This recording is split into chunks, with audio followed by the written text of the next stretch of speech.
This is one of them. Face down on the street, hands locked behind my head, I lay still while Plainville's finest held a gun on me, and second best rifled through my pockets. Or had I gone wrong? My client had announced he chose me based on my website photo. For this job, he'd said, I need a person of color. I hadn't asked which color. The name on my PI's license is Ham, the Ellis Island bastardization of Hammerskull. I'm tall and pale, with a cap of ash blonde hair, but the thing people notice from my Swedish heritage is a very full pair of lips.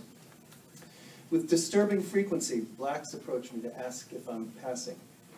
Whites lock their car doors as I walk by. As a PI, I often try to pass as something I'm not, but white isn't one of them.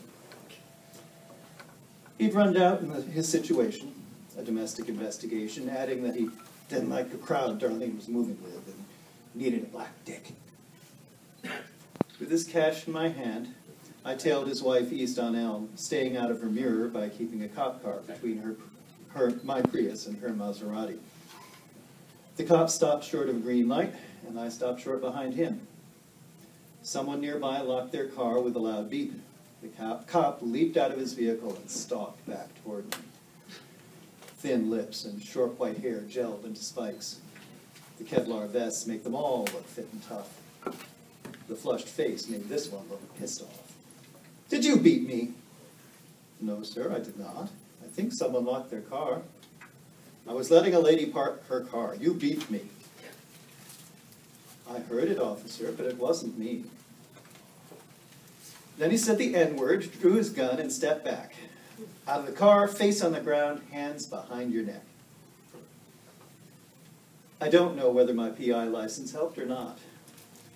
In the end, they let me off with a vague warning that amounted to, don't beat a cop in the performance of his duties. I gave them my word of honor. I gave them the name of my client. And just to be sure, I slipped them a little something else. The lady, though, she was something else. I caught up with Darlene, her car parked outside the Makes Free Grill, and walked in after her. Given the street spectacle, I figured I was blown anyway. When I cornered her, she came back at me fast and cute. There was tension in the air, only the least part of it sexual. Together, we moved to the bar to catch us some bear. As she leaned across me to tap her cigarette in an ashtray, she asked, "Is it true about you people, your endowment?" Well, I'm often told my people are gifted at cross-country skiing.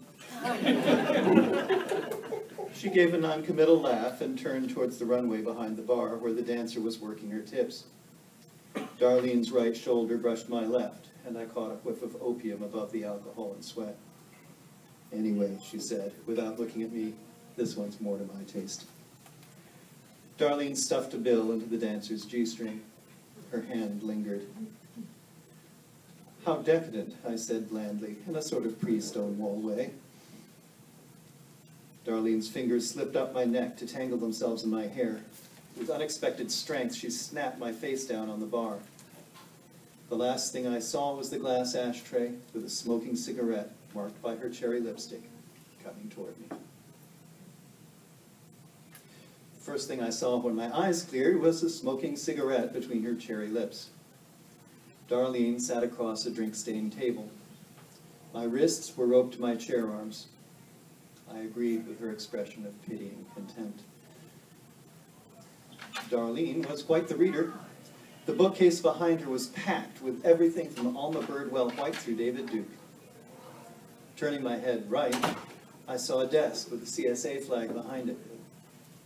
Turning in the other direction, I saw a hooded figure. "Now that you're awake, boy," he said, "you can start talking. Sing." "What about?" It didn't really matter. He was more interested in his own singing. He held and tenored about NFL players taking a knee, the bigotry implicit in hate has no home here, the NAACP, the black man as sexual threat, the importance of the Mexican border wall, and Bashar al-Assad as a role model. My phone buzzed twice during his performance, but I couldn't get at it, and he ignored it. The longer he talked, the more I sweated. Even the occasional glimpse of Darlene's splendid profile did not lift my spirits. It would take a miracle to get me out of there. My miracle was delivered when the cops busted in. When Darlene's buddy drew a gun, I hastily tipped my chair over. I ended up face down on the ground again, but I dodged the bullet. The supremacist in the hoodie had supremely bad aim. He nicked a water pipe. A cold drenching did nothing to improve the cops' mood. They seemed inclined to take it out on him.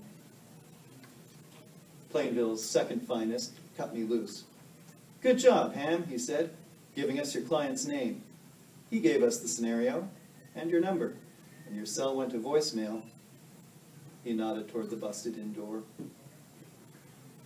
Darlene twisted in the come-along long enough to face me as they led her away. "So, asshole," she said, "it looks like black lives do matter to Plainville cops." I reported back to the client with the details. He seemed satisfied. The pics from the strip club in particular seemed to give him what he wanted. "Thank God," he said, "it was lesbians. Imagine if it had been one of you people."